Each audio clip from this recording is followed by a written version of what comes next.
Republic day special पे आज अपन लोग आए गोलकोंडा किला को। यहाँ पे आप देख सकते हैं पार्किंग कितनी बड़ी है। इसके ऑपोजिट में एक बड़ा पार्किंग का प्लेस है, आप लोग वहाँ पे पार्किंग करके आ जा सकते हैं। और यहाँ पे टिकट के प्राइसेस 25 रुपीज है भाई, और बच्चों के लिए तो फ्री है। आप लोग यहाँ से टिकट ले लेके चले जाने का रहता।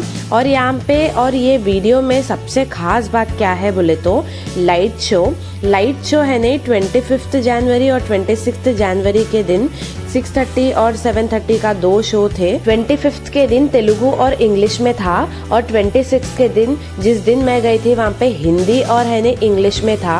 2 शोज बैक टू बैक थे भाई, एक 15-20 मिनट का गैप देके। शो तो बहुत जबरदस्त है, आप लोग वीडियो को आखिरी तक देखो।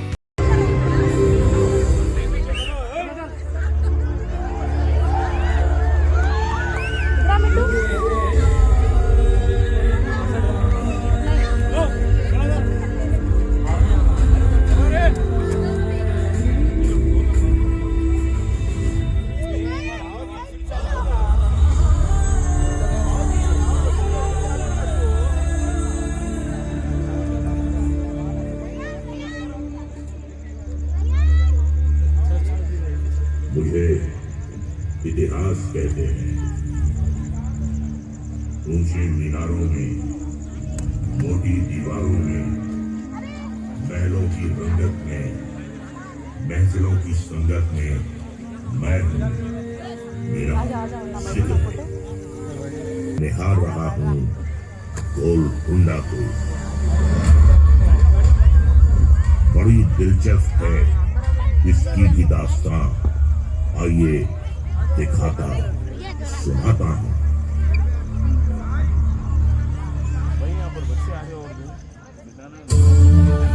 गोलकोंडा नाम दिलचस्प है और इतिहास को और भी ज्यादा। गोलकोंडा तेलुगु में इसका अर्थ हुआ चरवाहों की पहाड़ी। इसी से नाम पड़ा गोलकोंडा।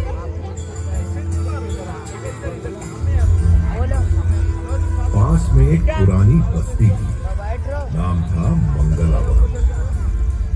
उसी से सटी एक विशाल पहाड़ी और उस पर बना ये किला गोलकोंडा। मध्यकाल में बना ये किला तब दक्कन के सबसे मजबूत किलों में से एक था, जिसने दक्कन की राजनीति में बेहद ही महत्वपूर्ण भूमिका निभाई।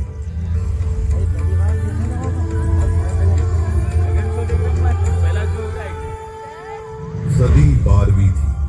आज का तेलंगाना तब तेलिंग कहलाता था, जिसकी राजधानी थी बोरुगाली।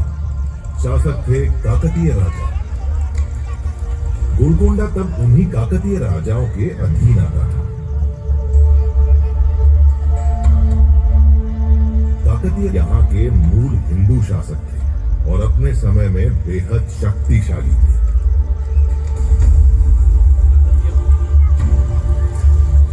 देश विदेश में फैल रही उनकी ख्याति ने विदेशी आक्रमणकारियों को इस तरफ आकर्षित करना शुरू कर दिया। ऐसे में अपने साम्राज्य की रक्षा के लिए काकतीय राजा प्रताप रुद्र ने एक बड़ा फैसला किया।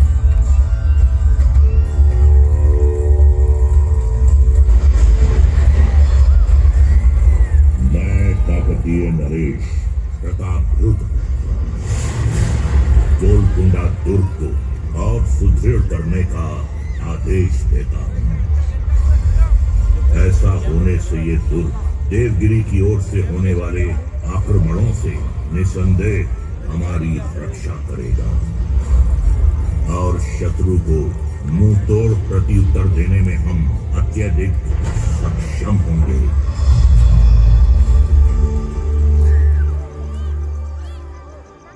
जंग से बड़ी है जंग की तैयारी, जो तैयार नहीं वो नुकसान उठाते हैं भारी।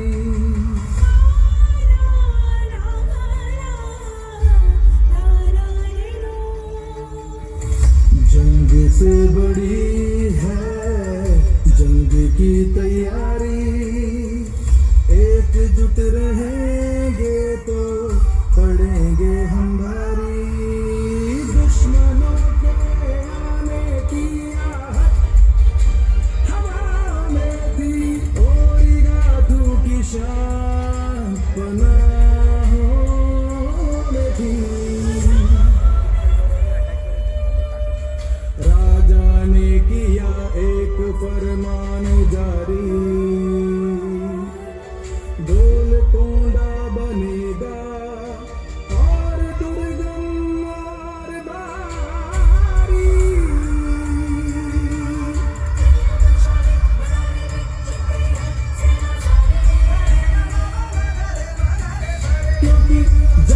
बड़ी है जंग की तैयारी,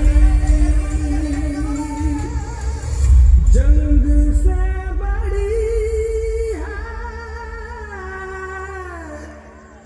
जंग की तैयारी,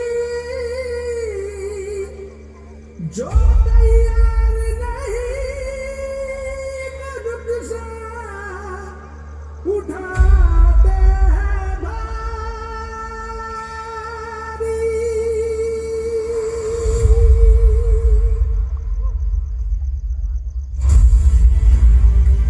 काकतीय राजाओं ने संपूर्ण पराक्रम और वीरता के साथ लड़ते हुए दशकों तक गोलकोंडा सहित वारंगल की रक्षा की।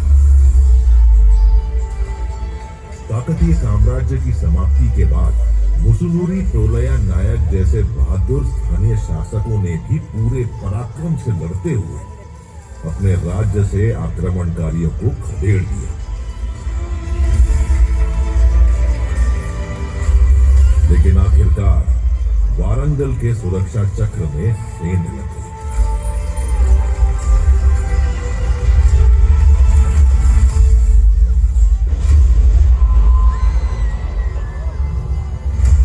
वक्त ने एक बड़ी करवट ली। दिल्ली सल्तनत के एक वजीर अलाउद्दीन हसन बहमन शाह ने दक्कन में बहमनी सल्तनत की नींव रख दी।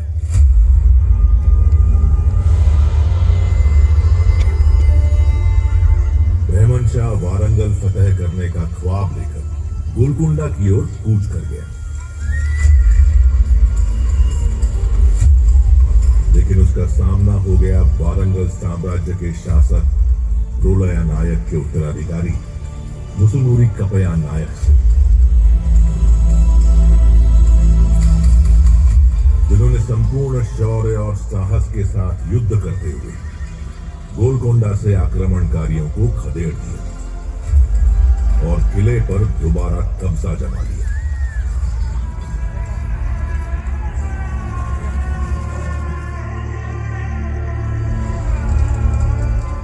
सिर्फ 2 दशक ही बीते थे। रेचलरा पद्मनायक राजा अनपोटा नायक ने बहमनी सेना की मदद से मुसुनूरी कपया नायक की हत्या कर दी और उसके बाद बहमनी सुल्तान महमूद शाह ने गोलकोंडा के साथ साथ वारंगल पर भी कब्जा कर लिया और इस तरह वारंगल और गोलकोंडा पर हिंदू राजाओं के प्रभुत्व का अंत हो गया।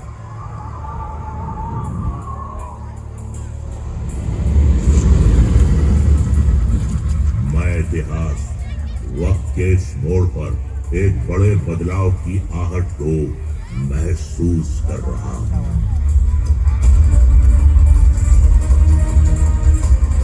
14वें बहमनी सुल्तान महमूद शाह के दरबार में दूर देश पर्शिया यानी ईरान के हमदान शहर से कुली कुतुब शाह का आगमन होता है।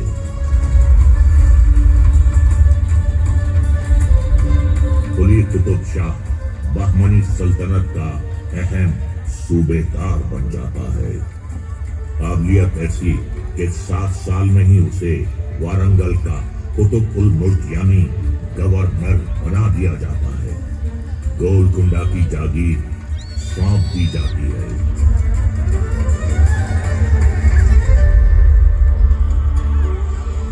वक्त के पन्ने पर गोलकुंडा एक नया हस्ताक्षर करता है। बहमनी शासन का अंत हो जाता है। कुली कुतुब शाह खुद को गोलकोंडा का नया सुल्तान घोषित कर देता है।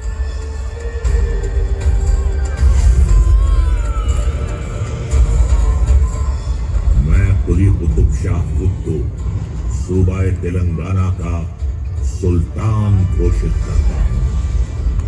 सल्तनत तब से कुतुब शाही सल्तनत के नाम से जानी जाएगी। विलाय गोलकुंडा सल्तनत की दारुल हुकूमत होगी।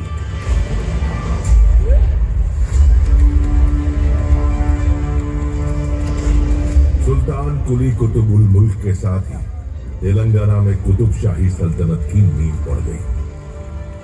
सुल्तान कुली ने गोलकोंडा को अपनी राजधानी बना दी, किले का सौंदर्यीकरण कराया और नाम रख दिया मोहम्मद नगर।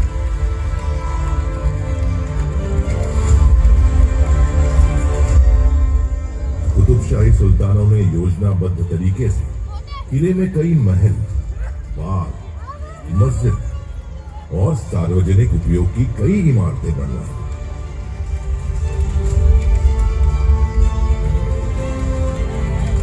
7 किलोमीटर के दायरे में फैले इस किले में 8 दरवाजे, प्रवेश द्वार बाला हिसार के आगे दीवार खास और दरबार है। उसके बाद सुल्तान का निवास और रानी का महल।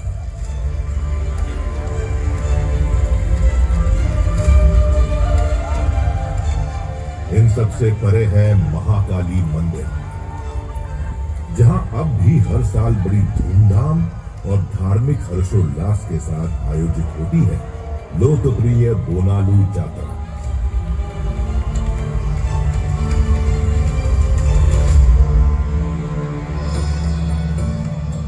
सुल्तान कुली के बाद उनके तीसरे बेटे जमशेद कुली कुतुब शाह सुल्तान बन बैठे। बड़े भाई जमशेद कुली के साथ चले लंबे संघर्ष के कारण छोटे भाई इब्राहिम कुली को गोलकोंडा छोड़कर मजबूरन विजयनगर साम्राज्य में राम राय के अधीन शरण लेनी पड़ी। शासन के 7 साल ही हुए थे कि जमशेद कुली की मौत हो गई। तब विजयनगर से वापस आकर इब्राहिम कुली ने खुद को गोलकोंडा का सुल्तान घोषित कर दिया। उन्हीं के शासन में एक झील का निर्माण हुआ। झील का नाम उनके दामाद प्रसिद्ध सूफी संत हुसैन शाह वली के नाम पर हुसैन सागर रखा गया। इब्राहिम कुली ने मूसी नदी से आगे गोलकोंडा का विस्तार करना शुरू किया। इस कार्य को पूरा किया उनके बेटे सुल्तान मोहम्मद कुली ने।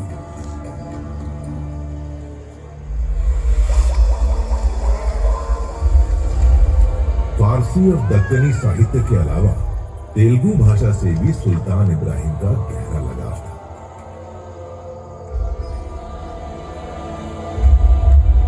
गोलकोंडा में तेलुगु शिक्षा को संरक्षण देने वाले वे पहले शासक थे। तेलुगु कवि अदंकी गंगाधर कवि, कंडुकूरी रुद्र कवि और कई दूसरे तेलुगु कवि अक्सर उनके दरबार में कविताएं पढ़ा करते थे। अदंकी गंगाधर कवि को तो उन्होंने अपना दरबारी कवि ही नियुक्त कर लिया था। तेलुगु साहित्य में सुल्तान इब्राहिम को मल्लिका भरम कहा गया। प्रसिद्ध तेलुगु साहित्यकार कंडुकुरी रुद्र कवि अपनी रचनाओं से लोगों की सामाजिक चेतना जगा रहे थे। यक्षगान को लोकगीत और नाट्य दोनों रूपों में लिखकर उन्होंने इतनी ख्याति हासिल कर ली कि सुल्तान इब्राहिम कुली खुद उनके मुख से सुनकर उसका आनंद उठाना चाहते थे।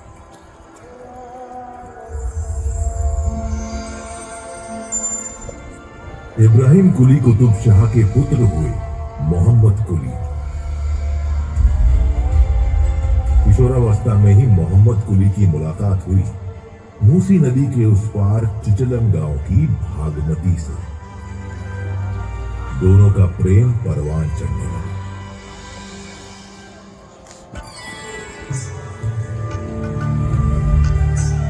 वालिद इब्राहिम कुली ने ज्यादा सख्ती ना दिखाने में ही सल्तनत की भलाई समझी और इस तरह भागमती और मोहम्मद कुली एक दूजे के हो गए।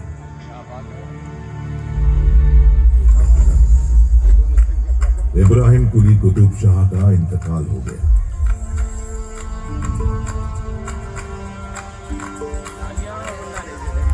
शहजादे वारिस मोहम्मद कुली कुतुब शाह गोलकोंडा के सुल्तान बन गए।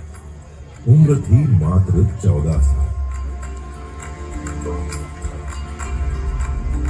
मोहम्मद कुली खुद उर्दू कविताएं लिखते थे। वे उर्दू के ऐसे पहले कवि बन गए जिनकी कविताएं कुलियत नाम से संग्रह रूप में जारी है।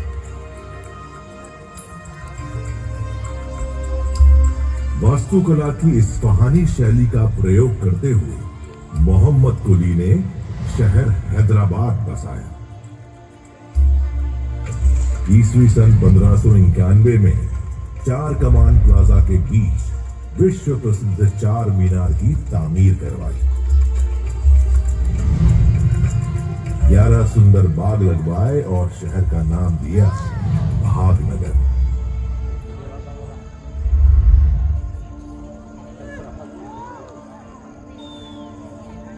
गजब की रोशनी है ये, किधर से आ रही है ये? क्या कोई नूर का पर्वत धरती पर उतर आया है? हाँ, यही सच है। ये एक टुकड़ा अनमोल रत्न हीरा है। नूर इसका ऐसा विस्मयकारी कि नाम ही पड़ गया कोहिनूर, यानी रोशनी का पर्वत। चश्मे बदू और भाई नीचे में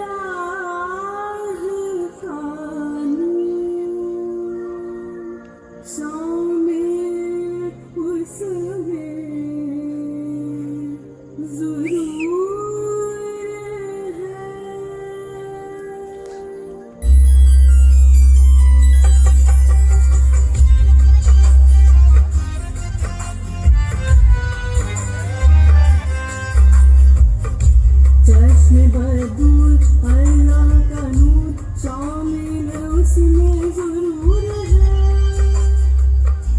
इतना नायाब जैसे वो ख्वाब मिल जाए तो वो सुरूर है। सबसे अलग, सबसे जुदा, उस पे तो हर एक दिल है फिदा। दुनिया जहां जिसकी कुर्बान शाने हिंदुस्तान कोहिनूर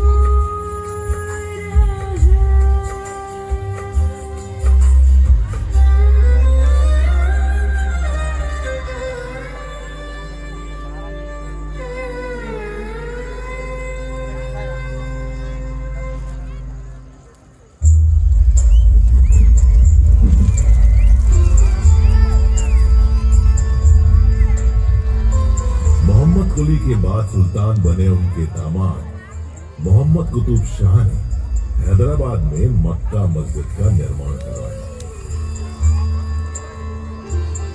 मोहम्मद कुतुब शाह और उनकी पत्नी हयात बख्शी बेगम के बेटे सुल्तान अब्दुल्ला कुतुब शाह के राज में तेलुगु राज्य का विस्तार उत्तर में गंजम से लेकर दक्षिण में चेन्नई तक हो गया।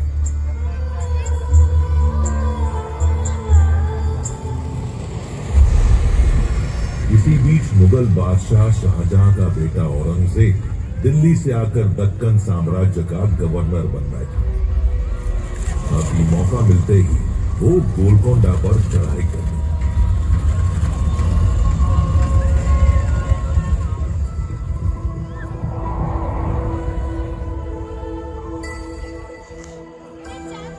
बल से हारे औरंगजेब ने छल का सहारा लिया। सुल्तान अब्दुल्ला कुतुब शाह के साथ उनके अपने ही आदमी ने विश्वासघात किया। औरंगजेब ने सुल्तान को बंदी बनाकर उन्हें उनके ही किले में ही कैद कर दिया।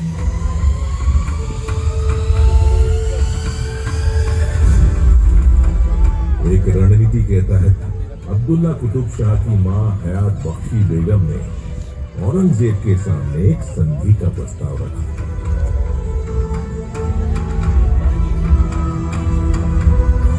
अपनी रिहाई और गोलकोंडा पर राज करने की एवज में अब्दुल्ला कुतुब शाह ने औरंगजेब के बेटे मोहम्मद सुल्तान को रामगीर की जागीर दे दी और उसे अपना दामाद भी कबूल कर लिया।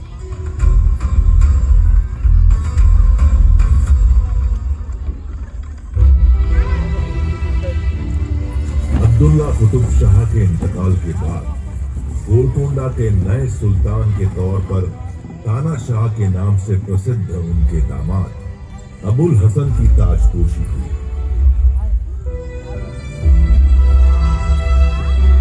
अबुल हसन ने शासन के महत्वपूर्ण पदों पर काबिल और सक्षम हिंदू मंत्रियों की नियुक्ति की। उन्हीं में से दो सगे ब्राह्मण बंधु थे, अक्कन्ना और मदन्ना।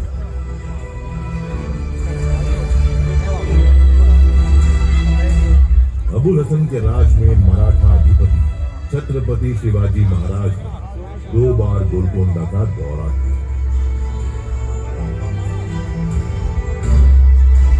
पहले सन 1672 में, फिर सन 1677 में।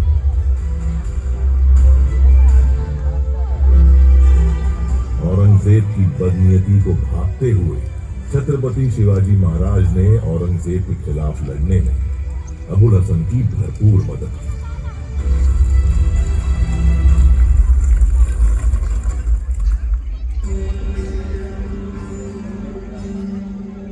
सुल्तान अबुल हसन ने अपनी प्रजा से सीधा संवाद बनाना शुरू कर दिया। सुल्तान एक दिन जा पहुंचे कुचिपुड़ी गांव। गांव वालों ने अपना पारंपरिक नृत्य पेश कर उनका स्वागत किया। सुल्तान खुश हुए और उन्होंने इस नृत्य का नाम रख दिया कुचिपुड़ी नृत्य।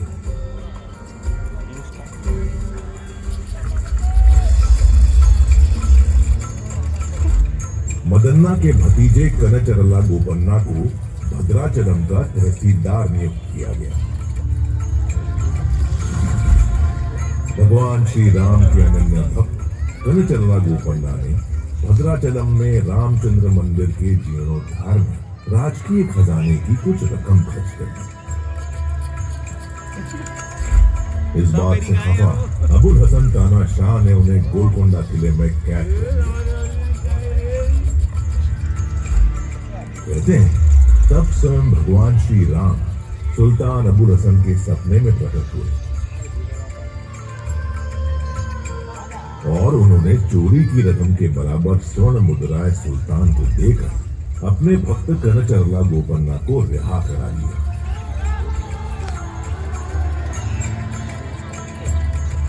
तब से कनचरला गोपन्ना भक्त रामदासू के नाम से प्रसिद्ध हो गए। राम भक्ति की यह अद्वितीय कथा आज भी यहाँ जनमानस में बसी हुई है। रामदासू कीर्तन के नाम से प्रसिद्ध उनके भक्ति गीत कर्नाटक संगीत का महत्वपूर्ण हिस्सा बन गए।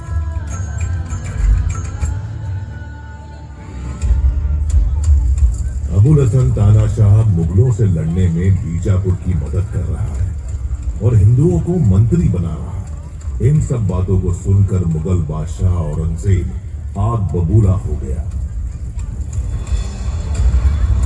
उसने अपने बेटे के नेतृत्व में मुगल सेना को गोलकोंडा रवाना कर दिया। 8 महीने के संघर्ष के बाद वो धोखे से किले में घुसने में कामयाब हो गया। गोलकोंडा का खजाना लूट लिया गया। हिंदू मंत्रियों मदन्ना और अक्कन्ना का सिर कलम कर दिया गया।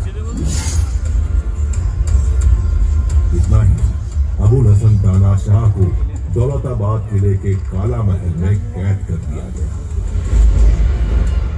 जेल में ही उनकी मौत हो गई और इसी के साथ कुतुब शाही वंश का अंत हो गया। औरंगजेब ने असफ जाही को गोलकोंडा का सूबेदार बना दिया, जिसने आगे चलकर निजाम उल मुल्क के नाम से हैदराबाद में अपनी स्वतंत्र हुकूमत चलाई। कभी गर्व, गौरव और शानो शौकत की प्रतीक रही गोलकोंडा की दीवारें, मीनारें और इमारतें सदियों तक मुगल हुक्मरानों के लिए घावों को सहलाती रही, सिसकती रही। पर सच ये भी है कि वक्त बड़े से बड़े घावों को भर देता है। राजशाही का समय बीता, सदियां बीती, भारत आजाद हुआ। सितंबर 1948 में हैदराबाद और गोलकोंडा भी असफ जाही शासन से मुक्त हो गए। स्वतंत्र भारत की गणतांत्रिक शासन व्यवस्था ने एक बार फिर मौका दिया गोलकोंडा को मुस्कुराने का।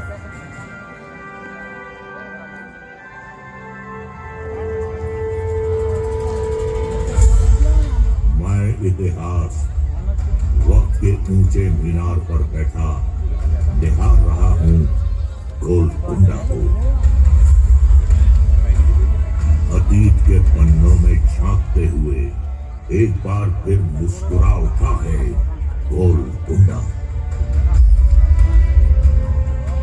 गोलकोंडा जहां वक्त की रेशमी तह पर हिस्सों के मोती गढ़े गए हैं। गोलकोंडा जिसे इंतजार है सूरज की पहली चमकती किरणों का, जो उतरेंगी ग्रेनाइट पहाड़ियों पर और चमक उठेगा किला गोलकोंडा।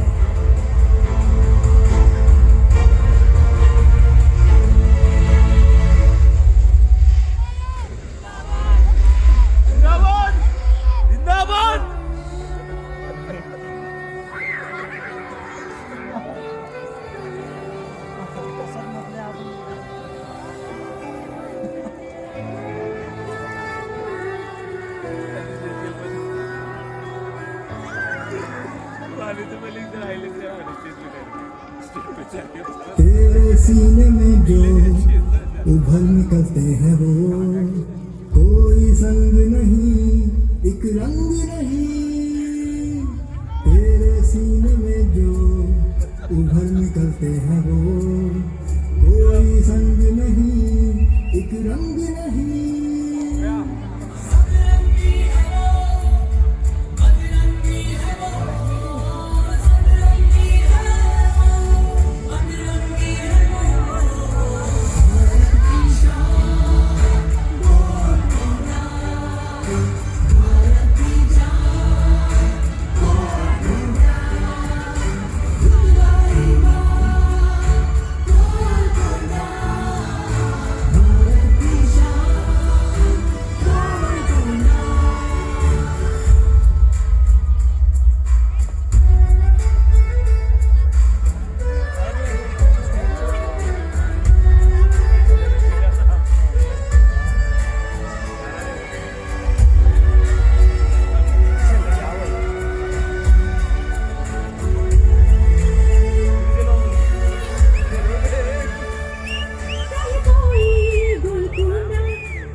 अंदर लेटा खुल्ला ते पूरे